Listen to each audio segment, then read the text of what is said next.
This is KGW News at Sunrise. Hey, good morning, everyone. Thanks for getting up with us to start your Sunday. I'm Morgan Romero alongside Keely Chalmers. We do have a lot to get to with the coronavirus, but we are going to start with Keely in the forecast because today is looking drastically different than it was yesterday. That was wild, all that snow. It was wild. Still some snow out there at the higher elevations, like at my house, about 700 feet. There was a good amount of snow still on the roads. And of course, with the temperatures out there freezing overnight, still very chilly out there. In fact, we'll take a look outside right now. This is Stoller Vineyards, where it is a little dark out there. We're going to see plenty of sunshine, however, by this afternoon. Just a slight chance for some showers this morning.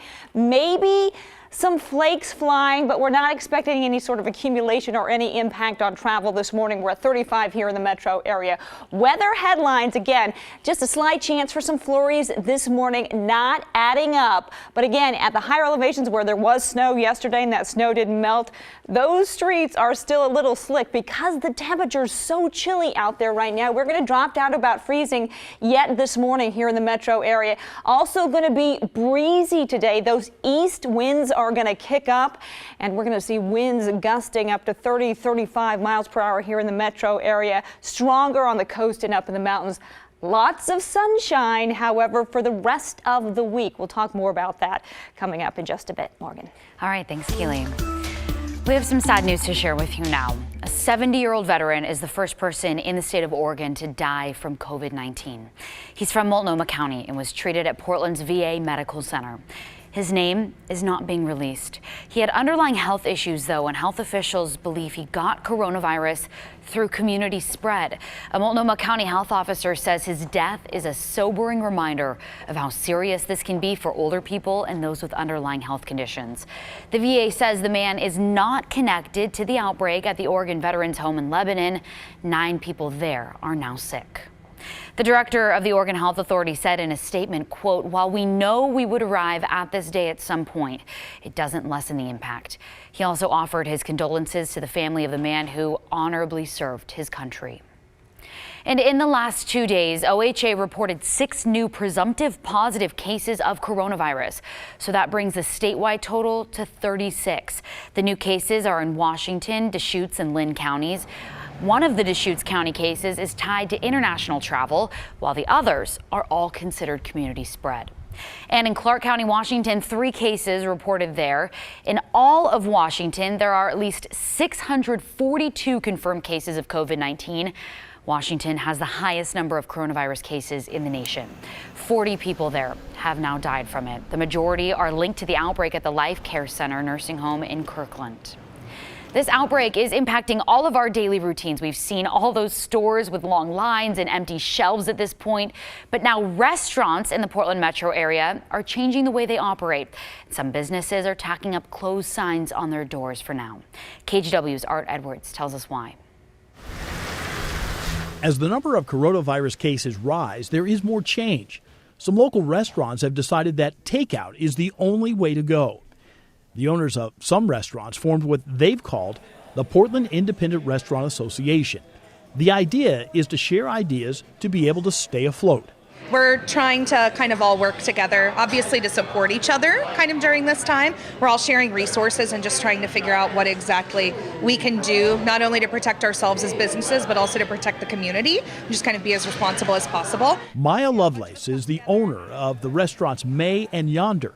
She says they're trying to protect their customers, their staff, and weather this storm. Carlo LaMagna of Magna Cucina is part of the newly formed association. We're going to start a takeout menu, meal planning menu for the weeks to come for people who are going to be quarantined to be able to provide a full week's food.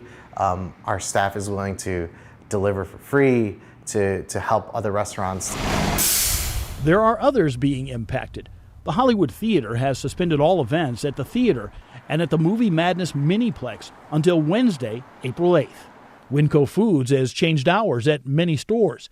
Instead of being open 24 hours, they'll close from midnight to 5 a.m. to clean and stock shelves. And in response to high demand for groceries, Fred Meyer is hiring. We need a lot of good people to serve our customers and the community. So So we've got jobs posted, and we're excited to be hiring new people right away. It's suggested that you have 2 weeks' worth of food on hand. Some stores, though, are capping purchases of items like water, hand sanitizer, and toilet paper. The idea of stockpiling is a way to feel in control about a situation that feels out of control. It's a way to feel like I know no matter what happens, I will not run out of what I need. And could you imagine being a little more than a month from summer break and being told to pack up and go home? University of Portland students got that message and spent yesterday moving out of the dorms. The school is transitioning to online learning. Students who live on campus and have special circumstances can petition to stay on. Students we talked to understand the school is trying to keep everyone safe, but they are worried about their peers having a tougher time leaving campus. All in all, I'm just happy that UP is trying to keep everyone safe and whatnot, but I also kind of understand that there might be students right now who are really struggling. I think that it's a little short notice for everybody who lives out of this state, but just in general, people who have to take flights and drive more than 2 hours. University of Portland says they'll transition to online classes starting Wednesday.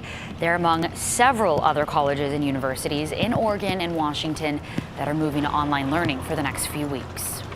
And a lot of you have been writing us with questions about this new strain of coronavirus, and we are working hard to get answers for you. So here's a big one. Is it safe to go to the grocery store and go grocery shopping? Short answer is yes. Consumer Reports recommends people stay 6 feet away from each other and wipe down their cart or basket before and after using it while they're shopping. Shoppers can also choose to go to the store when it's less busy. We know that can be tricky right now, but here's a tip. An easy way to find out when a store has the highest foot traffic is by typing in the store and location in Google, and that should show you the store's peak busy hours. And if you can, here's another tip, use a credit or debit card when checking out to avoid exchanging money.